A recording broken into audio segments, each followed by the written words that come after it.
Good morning, everybody. This is Grant with State of the Spark, and we've got a great show for you today.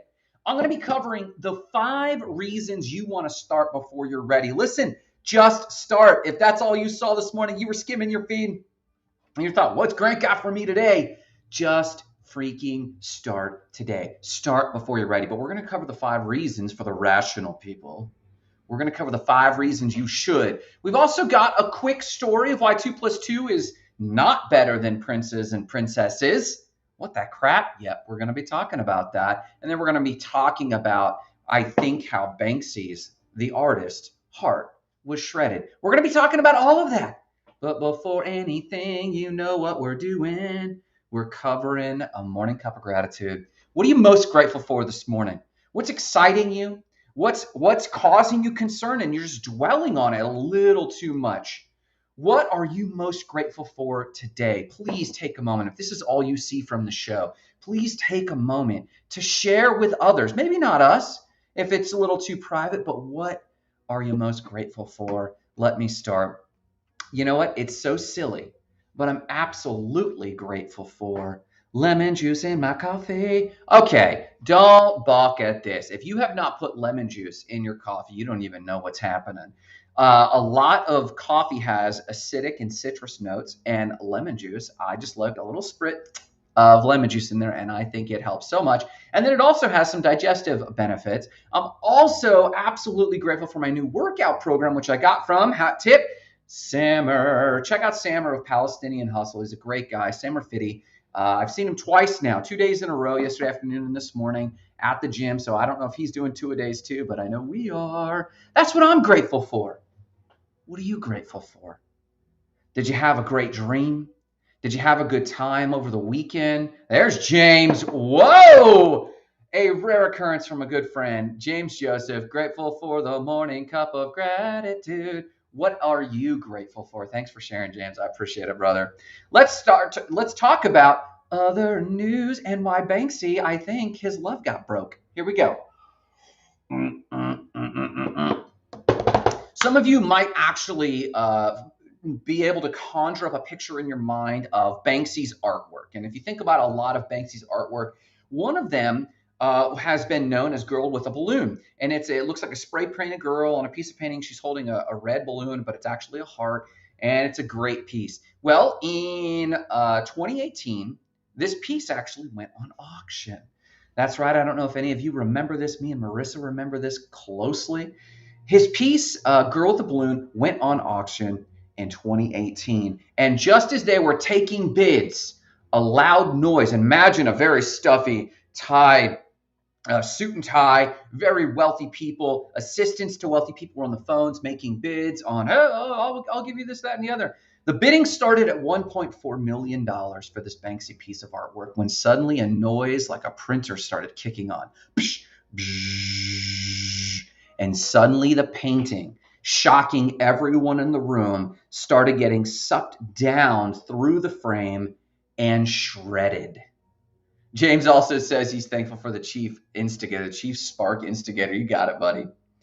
So Banksy's artwork, Girl with the Balloon, suddenly was being absolutely shredded right in front of everybody. It was being videotaped by multiple people because Banksy, right? So then suddenly it disappeared from public view until today. You see, on October 14th, Girl with the Balloon, now renamed Love is in the Bin, aka garbage for those who don't know that a lot of people in UK call the garbage the bin. Marissas, bam. Marissas, bam. It was epic. That's right. It was freaking absolutely insane. And we saw it. Go watch the video. You can still watch it on YouTube if it doesn't make you. And you could say all of this was rigged. And you could say, yes, it was absolutely rigged. And whether it was just the piece that was rigged or whether it was the very auction that was rigged, I don't know. And it doesn't matter, but it was brilliant. So, of course, it's going on auction on October 14th at Sotheby's again with a new name because in and itself is a new piece. That new name is Love is in the Bin. And guess what it's going for? $5 to $8 million. Started at 1.4, goes to 5 to 8 because he destroyed his love. Now, my question is Banksy, you all right? I love your work. And whether that's a crew, good morning, Lori. I hope you're doing fantastic. Lori dropping by this morning. I just hope, Banksy, you're doing okay, bro. Because you got great work and your crew does great work. And this piece is a little rough on me, man. But that's probably what makes it art. Let me give you the link, my beautiful people. Boom. There's the link.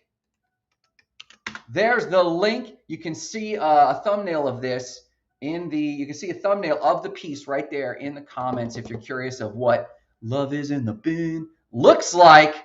There you go. I hope you people are doing great. Now let's talk about why 2 + 2 = 4 is not better than 2 princes and 2 princesses. This is actually a small caveat, a nugget, if you will. I was thinking this morning about 2 + 2 = 4. Well, when you're at the gym early and when you're in the sauna, you get to thinking about things. At least I do. And I was thinking, that's such a stupid way to communicate that 2 + 2 = 4. Quite often people live their life like this. And it's the people who are miserable, the people who don't enjoy their life. I know that life is mundane. I know that there are things that we just gotta do. That's super annoying. I get it. And what we're trying to do is we're trying to get things done. We're trying to compartmentalize things and shrink them down into small little components and just ship them along. 2 + 2 = 4. But if I told you there were 2 princes, one was blonde, one was dark-haired. Surprisingly, the dark-haired prince had blue eyes, and the blonde-haired prince had brown eyes. And they were the best of friends. And they were twins, nearly the same age, and it was their coming-of-age year, and they were sent off into the woods by the kingdom. And in the woods, they came across a naiad and a dryad dancing, 2 young princesses of the kingdom, one flowing water from her hair and through her body and through her being, the other leaves drifting off of her hair and one with the trees. And they were holding hands and dancing when they saw the princes, and the princes and the princesses got together and decided to make their way to the heart of the kingdom, which had been overrun with evil. But they made their way because 4 can accomplish so much more than 2 can do. Now listen, 2 + 2 = 4. I could tell you that all day long. Or I could tell you the story about 2 princes and 2 princesses. And the story of 2 princes and 2 princesses are also telling you the same truth. 4 is so much more than 2 can do. Please tell people stories. I did a inflammatory post last week, or this week actually, earlier this week, and it was about pro-life versus pro-choice. It was about veganism, and a lot of people projected a lot of things. And actually, it was a very calm, civil communication for the most part. There was a few hot spots. But this is what I realized. Those people in that thread who didn't debate about the value of 2 + 2 = 4, but told the story of princes and princesses, those people, I believe, actually won more hearts in the conversation. Now, no matter where you stand on that debate, that's not the point. And if you get sucked into that debate, you are truly missing the point. The point is tell your story. The point is Banksy told a story with art. The point is Michael Michalowicz has a marketing book out and he danced with 80s gear. And it was shot with literally a cell phone, low quality, no sound. It was the goofiest thing. But he'll sell a lot of books because he's telling a story. If you want to stand out to yourself, forget others. Make sure you're telling the story. If you are sick of your mundane work, return to the story of why you're doing it in the first place. And it can help you endure. No, it won't get you stuck doing the same old thing. We often feel like to break a rut, we have to hate the thing we're stuck in a rut with. And I believe it's far more enlightened to get out of that rut by owning it, by telling that story. That's my bit of other news. Let's talk about the 5 reasons you should start today. Let's talk about it. Now, I'll be very brief with this because I think it's important that you get this in it. And if I elaborate or pontificate for far too long, you might not just start before you're ready. So I want to encourage you today that if the seizure of starting the thing that you've been procrastinating hits you, hang up the show, turn it off, and go start your thing. Think of the acronym BAMIT. Now, it sounds like I'm saying bam it with an exclamation point, but I'm not. My metaphor or my term here is bam ip with a P, and it stands for best. The best teacher is doing. It stands for acting creates momentum. It stands for mistakes or magic. It stands for it's riskier to do nothing than to get started. It stands for purpose is revealed primarily through proceeding. Basically, it's an acronym to help you remember to BAM it. And what it is number one, the best teacher is doing. You don't know what you don't know. And we can do all the research in the world. Thank God for YouTube University. Go for it. But if you find that you're researching and researching and researching, and it's just delaying the first step, you don't need to know the second step. You don't need to know the final step. Now, you could wage a serious war if you know the first, second, third, infinite, and last steps. But few people do. In fact, I know a lot of venture capitalists. If you show up to a venture capitalist and you throw projections longer than 2 years, they'll laugh you out of the room, or if they're civil, they'll just turn you down because they know that you're unrealistic. Because what venture capitalists know is that no one knows the future. And so if you have a goal or a dream or a fitness routine or whatever it is, if you want to make a change in your life and you're over analyzing, start before you're ready, because the best teacher is doing. You don't know what you don't know. Take the first step. A stands for acting creates momentum. Acting creates momentum. There is an energy around taking action at something. People will flock to it. People will be curious about it. If you pique their interest, they'll start following you. If you ask them outright, they'll start to get involved. Acting creates momentum. And if you're waiting for a perfect moment, what you'll attract to yourself is waiting. If you're overanalyzing and getting far too detailed in that, what you'll gather to yourself is more details. But what you won't have gathered is momentum around the thing you want to do. I find my lovely wife, Marissa, God bless her, she just put herself out there with hiking. And she took massive action. She took massive action with me, and it was scary. And she took massive action since then, hiking the entire Colorado Trail on her own. She's done dozens and dozens of hikes now. And it creates momentum. People just want to tag along. She had a small, intimate group, and suddenly there were 3 new warm bodies that she didn't even necessarily invite, and they're welcome because acting creates momentum. Take action. Just start with imperfect tools, and better tools will be found along the way. Do your homework. Read a book or two. Read the For Dummies book on the topic, but then put it down and take an action. You'll learn pretty quickly. M, BAM it. A stands for acting creates momentum. M stands for mistakes are magic. You ever realize that you learn more when you make a mistake? Now, some people are just too darn hard on themselves. We had a person in our company, and mistakes were impermissible because they would be so miserable if they made a mistake and someone pointed it out. But we believe mistakes are magic. If you are not in a position to be making mistakes, are you even trying? Me and some friends are planning a trip to Costa Rica. Shout out. I got invited to Costa Rica, and I felt so honored. And we went ahead and jumped, and the guys were like, hey, we got to book our Airbnb first. I booked the Airbnb. Now, I booked it, and it was way expensive, and I booked it so quickly that the host was like, hang on. She canceled my posting, and she said, I haven't even posted my Christmas rates yet. I got a deeply discounted rate. I thought I was super smart. And so in this case, I don't know if I made the mistake or she made the mistake, but they were magic moments because I went ahead and booked our second choice, which was just as gorgeous, had the same amenities we were looking for, the same location we needed to catch the surf spots and be up in the mountains still. And we saved nearly half. Mistakes are magic. Mistakes, don't beat yourself up. Go be safe, find a good team, and then go start making some mistakes. Ask for grace. Make some more mistakes.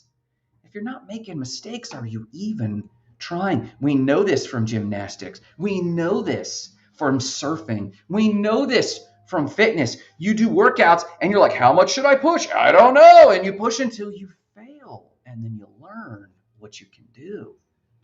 Mistakes are magic. Bam it. I stands for it. It is riskier. Hear me on this. It is riskier to do nothing than it is to get started.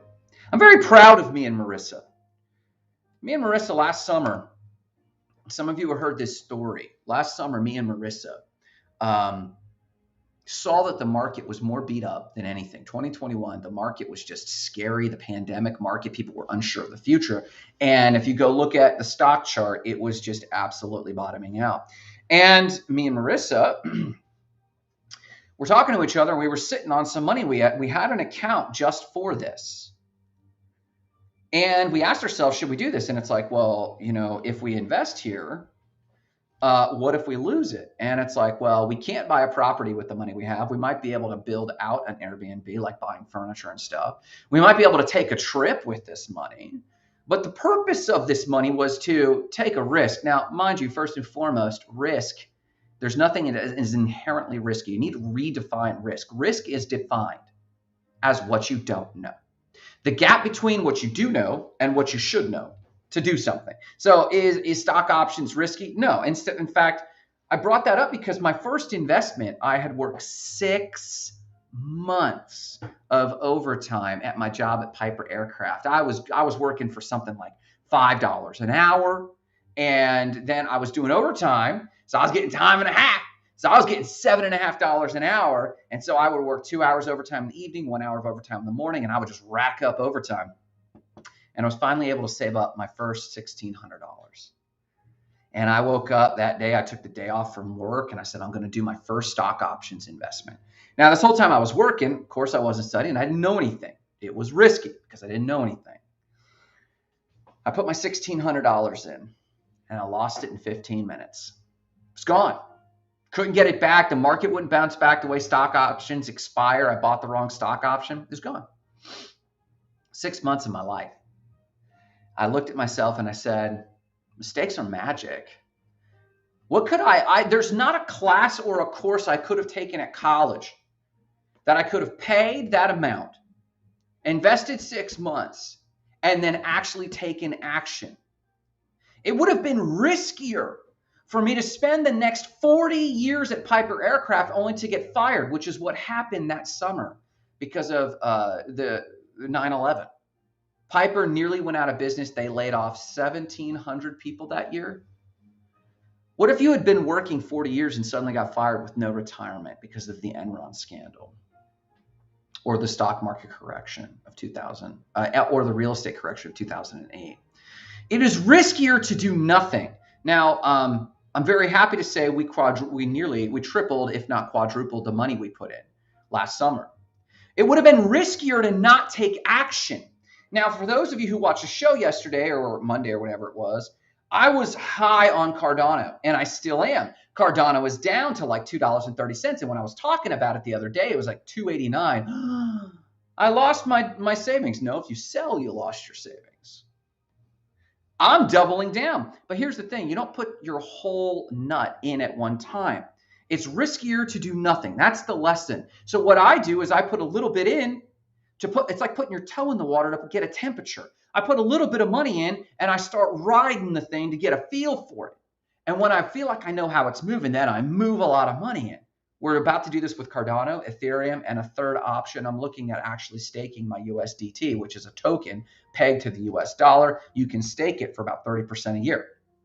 I'm looking at that today. It's riskier, though, to do nothing. If that money stays in my account, I can be guaranteed the inflation will eat it. The rats will consume it. The moth will consume it. Mold will consume it. Inflation will devalue it. Money today is worth more than it is tomorrow. So what could it cost? What will inflation, in terms of purchasing power, how will inflation shrink your money by the end of the year or a year from now? Versus if I put $100 in and I test this thing on how it's working and it pans out, then I can move more of my money into that thing. It's riskier to do nothing. Life will pass you by. Technology will render you meaningless, relevantless. Irrelevant. There we go.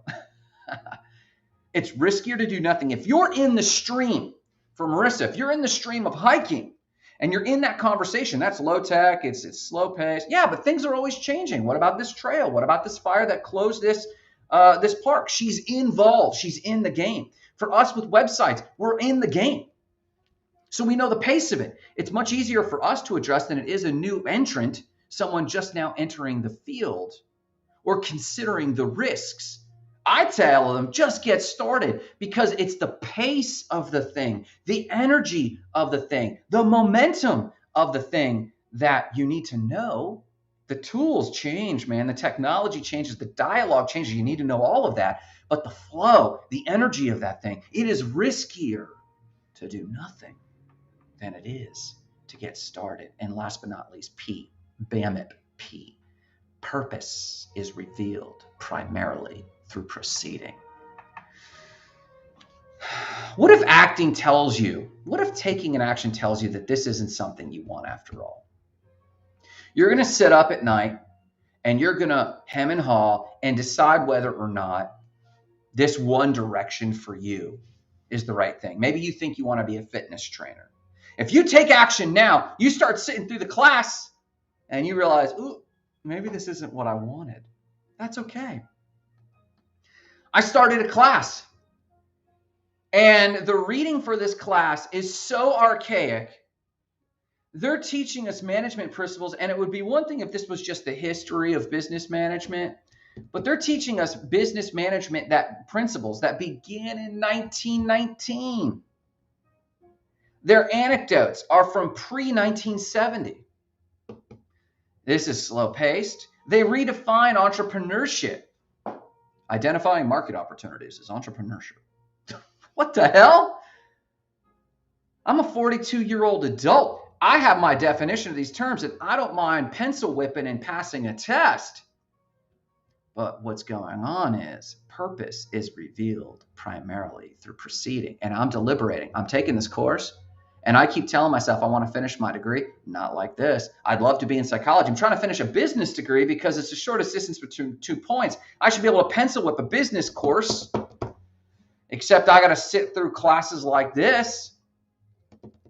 I'd rather be focusing on psychology and personal development, anthropology, for these business classes. What I'm saying is that I'm wondering if my purpose is being revealed because I proceeded to just sign up for the course.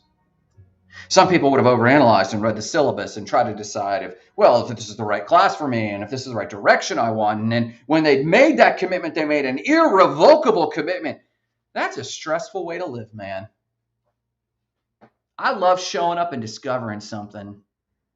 It's so enriching. And yeah, it's difficult. I have a lot of pressure. I stressed out on Tuesday yesterday. Started the day pretty stressed out because I'm sitting here thinking, I got to get how much reading done of archaic knowledge that I cannot apply to my business and test by Thursday. I don't know if this is the direction. That was stressful. But the stress was like this big. And now I'm learning that maybe that isn't my purpose. Purpose is revealed primarily through proceeding. Bam it. The best teacher is doing. B. A. Acting creates momentum. M. Mistakes are magic. I. It's riskier to do nothing. P. Purpose is revealed primarily through proceeding. Just start today. Just get started. The world needs your magic. The world needs your mistakes. If you ever write a book, and I've written a few, the number one stories to tell are the mistakes. That's the hook. And then even the experiments to fix the mistakes and the mistakes that produces, that's the hook. That's all people want to know. People are sick of perfect gods. People are sick of perfect Yahwehs and Allahs. And this is why Batman is so much more beloved as a hero than Superman. We are sick of the perfect story. We want the mistakes. Most of you are holding back from moving on that dream, moving on that thing because you're afraid of mistakes. Now, some of you are holding back because of tactics, right? Like, how am I going to juggle this job? Okay, that's understandable, but you still should take action. Maybe don't throw the baby out with the bathwater. Maybe find a third option. But I'm talking to most of you who are not taking big action because of fear, because of the unknown, because you don't know what to do. No, Grant, practically, I just don't know what to do. Well, do anything. Start something, and better tools will be found along the way. The best teachers doing acting creates momentum. Mistakes are magic. It's riskier to do nothing, and purpose is revealed through proceeding. Was that helpful to you today? I hope it was. Remember, if you need any help with anything at all, visit us at State of the Spark or join the Facebook Goals and Gratitude group and say hey, ask your questions. We'll get them answered. Keep checking stateofthespark.com for the latest blog posts or tools. But remember, no matter what you do today, remember the mission. Where's it at? Igniting lives of explosive significance, starting with your own. Have a great day.